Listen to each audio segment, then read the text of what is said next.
Sabe aquela mania estranha que a gente tem de arrumar problema bem na hora em que tudo tá dando certo? Por que será que os seres humanos fazem isso, hein? É uma coisa incrivelmente comum, mas totalmente bizarra da natureza humana. Todo mundo já passou por isso, ou no mínimo conhece alguém que faz isso.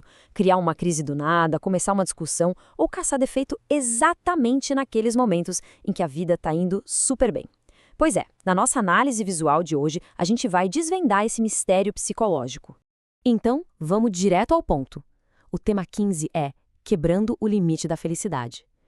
O nosso grande foco aqui é entender a mecânica subconsciente da autossabotagem e, o mais importante de tudo, como a gente pode expandir ativamente a nossa capacidade para sentir uma alegria genuína. Olha que loucura! Todos nós temos o que parece ser um teto invisível, um limite para o quão bem a gente se permite sentir, e descobrir como quebrar esse limite é absolutamente fascinante. Toda essa nossa exploração é baseada nos conceitos transformadores do livro da Brianna Wiest.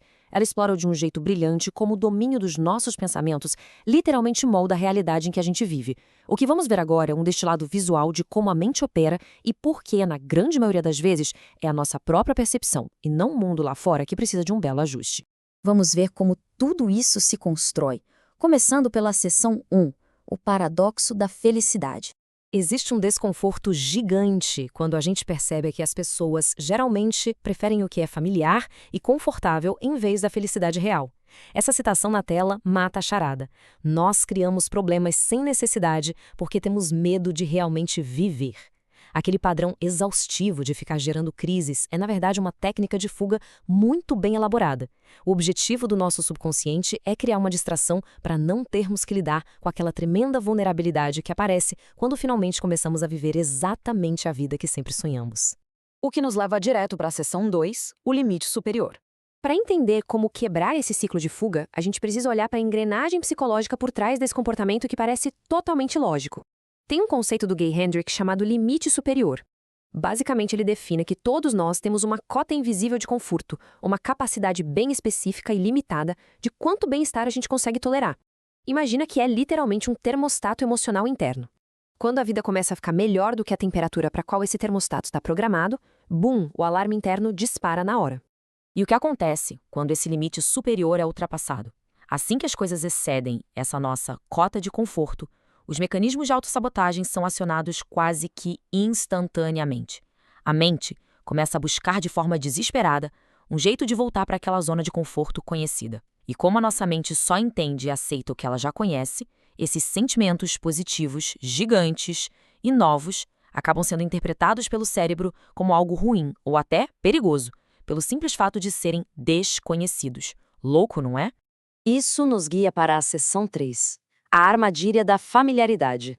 Entender a parte superficial da autossabotagem é só o primeiro passo. A gente precisa ir nas raízes mais profundas que seguram esse teto lá no nosso subconsciente. Se a gente comparar o desconforto familiar com a felicidade desconhecida, fica muito claro que o cérebro quase sempre escolhe a dor que já conhece. Mas por que isso acontece? É que, de um ponto de vista biológico e evolutivo, a familiaridade é sinônimo de sobrevivência. A felicidade desconhecida pode até ser incrível, mas ela representa o inexplorado. E o inexplorado ativa todos os nossos instintos de proteção e alerta. Existem bloqueios psicológicos muito específicos que não deixam a gente viver a vida emocional que tanto quer. Muita gente associa, de um jeito bem equivocado, que ser feliz significa abrir mão de alcançar coisas maiores. É como se aceitar a alegria fosse o mesmo que perder a ambição, sabe? Além disso, tem o medo paralisante de ficar vulnerável e um erro super comum: confundir um momento passageiro de plenitude com o fim da jornada inteira. A corrida não acaba só porque a gente resolveu parar um pouquinho para curtir a paisagem. Para mudar essa mentalidade, vamos avançar para a seção 4, redefinindo a felicidade.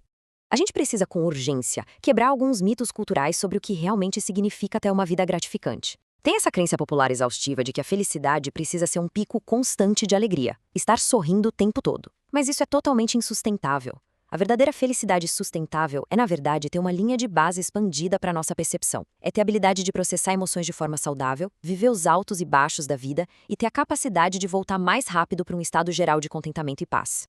Para ilustrar isso, a teoria do Eric Greitens traz 3 formas de felicidade, comparando-as com as cores primárias. Primeiro, a gente tem o prazer, que é puramente sensorial. Pensa num banho quente num dia frio ou numa comida deliciosa. Depois temos a graça, que é a gratidão e a humildade. E por fim, a excelência, que vem da nossa busca por grandeza e superação.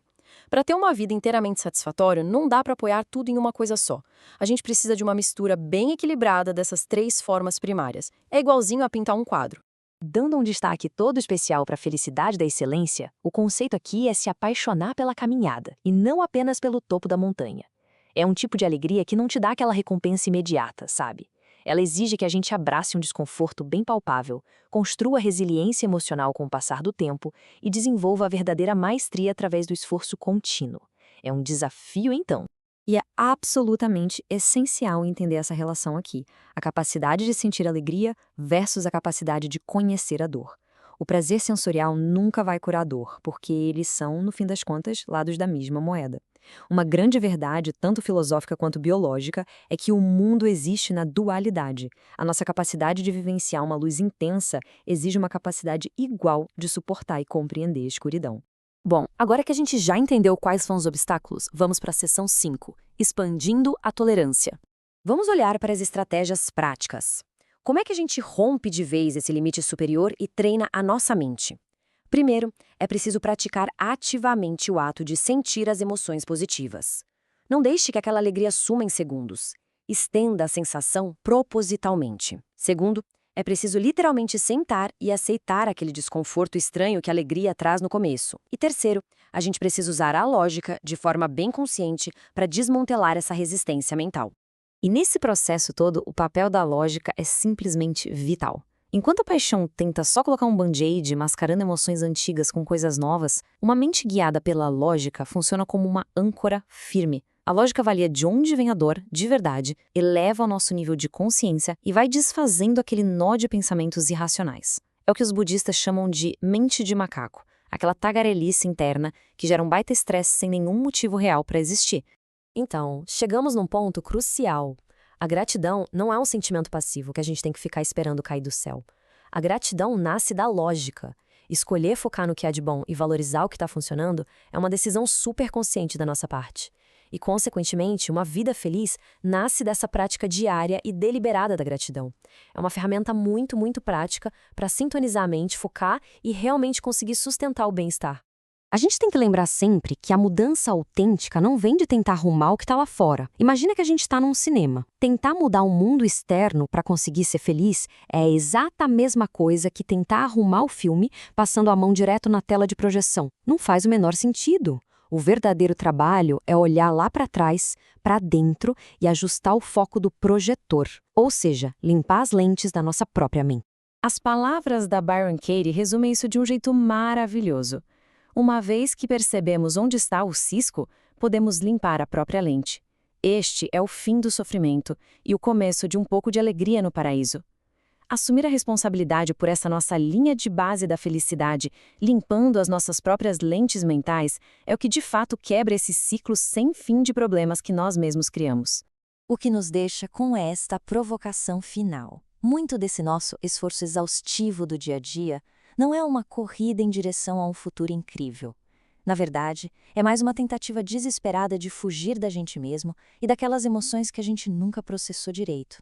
Então, fica a pergunta: será que estamos finalmente prontos para parar com essa fuga constante, expandir a nossa tolerância e, com um pouco de coragem, permitir que uma vida verdadeiramente boa simplesmente aconteça? Fica aí o convite para reflexão. Um grande abraço e até a próxima!